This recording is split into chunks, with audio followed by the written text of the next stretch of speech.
Hello, I'm Adam Pacitti from Cultaholic Wrestling, and I can finally say it. WrestleMania is upon us. It's Saturday. WrestleMania Night 1 is starting tonight, and I've got a big jam-packed WrestleMania news video for you right here. It's almost all WrestleMania news, so forget the headlines. We're going to get straight into it. First off, some major WrestleMania news regarding the WrestleMania card, specifically the running order and where you can expect to see both the WWE title match and the SmackDown Women's title match, both on night 1.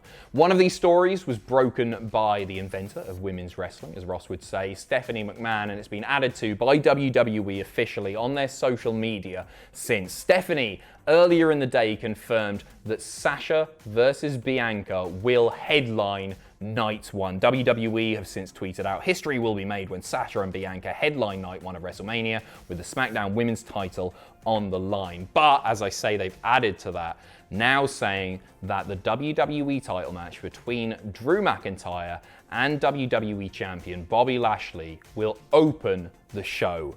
This is exactly the way that I wanted it, truly. I think Sasha versus Bianca is a more than worthy headliner for Night 1.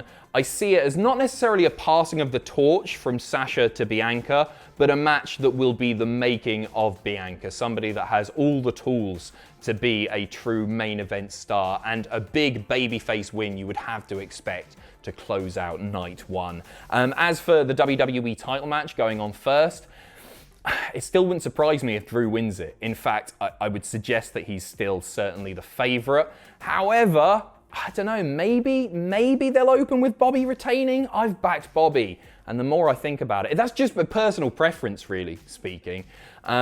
Because I'd like to see Bobby continue being WWE champion, because this is the run of his WWE career right now. And there are far more Bobby Lashley WWE title matches that I would like to see than there are Drew McIntyre title matches that I'd like to see at this point. No disrespect to Drew at all. He's been a brilliant champion. And obviously the argument is there that, hey, Drew should get his moment in front of a live crowd and all that. But Bobby's on fire right now. He really, really is. As for Night 2, it was mentioned on SmackDown during Roman Reigns' promo tonight that match is the main event. I think we're all expecting it to go on last for Night 2 anyway. I can't see another match taking that headline spot, so expect that to go on last, although WWE haven't officially confirmed it. It's pretty much as good as at this point. Next up, just a quick story regarding the production and overall setup of this year's WrestleMania. We've already seen some photos of the WrestleMania set and stage, and it looks magnificent. Now some photos have emerged, courtesy of News Channel 8 in Tampa, showing where the WWE Universe will be seated. And the interesting takeaway here is that there is a lot of cardboard going on. WWE are using cardboard cutouts to make the stadium look more jam-packed than it will actually be. Obviously, the actual number of fans has to be limited due to COVID and all that, with reports saying that it's going to be around 25 to 30,000 fans in attendance, although tickets, as I say, are still available, so maybe they'll have to order some more cardboard. It's one of those things that sounds really silly on paper, but we've seen major sports use cardboard cutouts, and it actually does work. It does, it sort of tricks the eye, doesn't it? It makes it look more crowded. So it's something that fans have scoffed at in the past, but it's way, way better than a load of empty seats. So it's not something that I have a problem with at all. And if it gives us that true WrestleMania feel, then I'm all for it. Next up, what is a Nigerian drum fight? It's the hot topic, the question on everybody's lips. We're about to see the first ever Nigerian drum fight. Big E defending the Intercontinental Championship against Apollo Crews. And when Apollo challenged Big E to this match, he said, no rules, no limitations, just a beating so loud it sounds like a drum. All of my family and the spirits of my ancestors will drum along to the sounds of your bones cracking from my fists and the cheers of me finally becoming the Intercontinental Champion. Pretty vague. And there's a reason for that. Once again, from our friends at Fightful, they've noted that several people in WWE had no idea what the match would involve. And even when it was announced, no one really understood. So, we didn't learn any more on SmackDown, by the way. Big E just had a haircut. Big E mentioned in a midweek interview, but as of Wednesday, those involved and in WWE had no idea what a Nigerian drum fight was. It wasn't specified when it was pitched, put forth, or put on television what it was. We were told ideas were even being tossed around as of the tapings that happened on April 1st and 2nd, but by the time those tapings were complete, there was still no firm plan as to what this match even is. I mean, reading between the lines, I think we're just going to get a no DQ match. I don't think we're going to have drums at ringside, but again, you absolutely never know. I think this is going to be one of those matches that happens and then is never done again, like the Asylum or the Kennel from Hell or the Armageddon Hell in a Cell match. I don't think we'll see this again after WrestleMania, and there will probably be good reason for that. Nobody even knows what it is. What am I talking about? So tune in and find out along with the performers. Next up, we've got reports regarding the possibility of seeing 3 huge superstars at WrestleMania. We are today talking about Brock Lesnar, about John Cena, and about Bill Goldberg. So, according to Fightful, starting with John Cena here, him appearing at WrestleMania 37 would of course have to have been agreed upon ages in advance due to his filming schedule.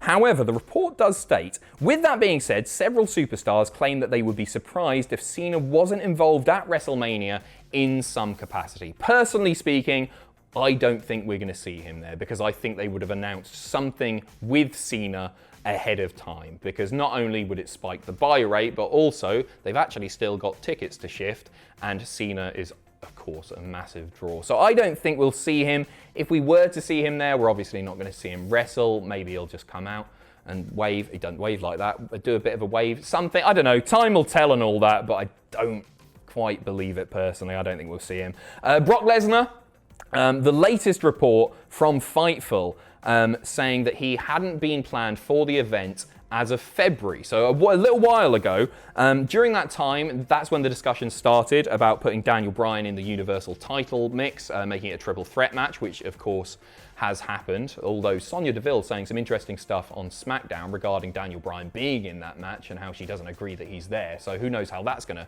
to pan out. But with Brock Lesnar, I don't think we're going to have to wait too long to see him once again on our screens. I don't think personally, once again speculation, but I don't think it'll be at WrestleMania. However, it would not surprise me if, just like back in 2012, we get him on the Raw after Mania. And if that's going to happen, personally, Brock Lesnar doesn't go anywhere apart from the WWE title picture or the world title picture. So I would expect him to go ahead and just challenge whoever is WWE champion on Monday.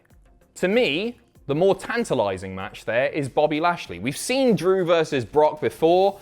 I personally don't want to see it again. However, at this point in both men's careers, Bobby Lashley versus Brock Lesnar, that's a real money match for me. That's something that I'd absolutely love to see.